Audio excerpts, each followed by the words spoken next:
Today we are going to be talking about the correct way to swing a golf club. You may be asking yourself why swinging a golf club is relevant to you. One reason why this may be relevant to you is because a lot of us are entering the professional world where some business deals could be done on the golf course. Another reason this may be relevant to you is because golf is a great way to relax and stay active in your downtime. If you do decide to pick up golf in the future, this video will also help prevent against injury because not knowing how to swing a club correctly is one of the biggest reasons why people get injured playing golf. Now that we've covered why swinging a golf club correctly is important, I want to show you the 5 steps on how to exactly do that. We're going to go ahead and start out with the stance, then move into the grip, then talk about the backswing, the downswing, and last, the follow-through. A stance can be one of the most important parts of your golf swing. It could really throw things off if you're not doing it correctly. And to start off with the basics, you'll need to widen your stance or shorten it depending on what kind of club you're actually using. For a driver or fairway wood, you'll need to widen your stance, so about 2 to 3 inches wider than your shoulder. And for a iron or wedge, you need to shorten that by an inch or two just to make sure you're getting the correct stance for the type of club that you're actually using. The next part of the stance, we're going to focus on your toe placement and how your knees are bent. So obviously you see in the image above that you need to make sure that your toes are facing forward and not pointed out too much, and that your knees are only slightly bent so that way you're not throwing off your balance. And then you need to make sure that your body weight is spread 50-50 between your heels and toes, just so that your weight distribution is not off while you take your backswing. The next part of the proper golf swing is going to be the grip. You're going to want to place your right thumb, the pad of your right thumb, on top of your left thumb.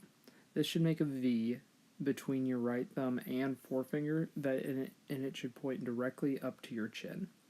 If the V points over your right shoulder, as you can see above, or over your left shoulder, it is either too strong or too weak, and you'll need to correct it.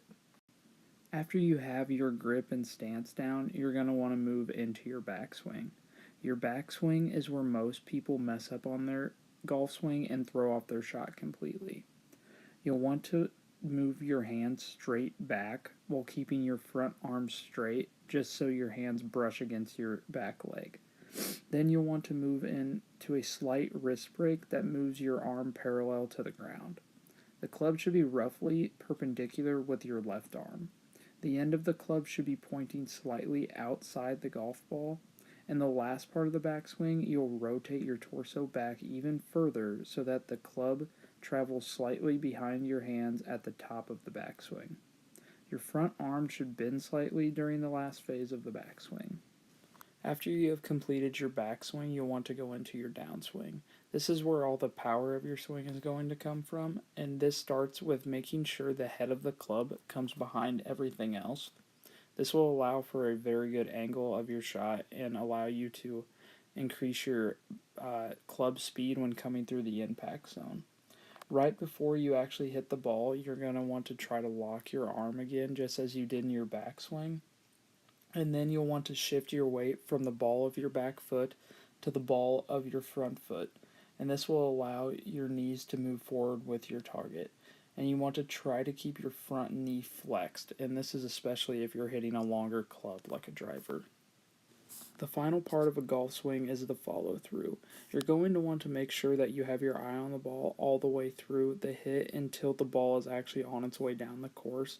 And by this time, your body should be facing the direction in which you're trying to hit the ball. So as we talked about, the 5 correct steps of a golf swing are the stance, the grip, the backswing, the downswing, and the follow-through. So go home and practice these and make sure your golf swing is up to par.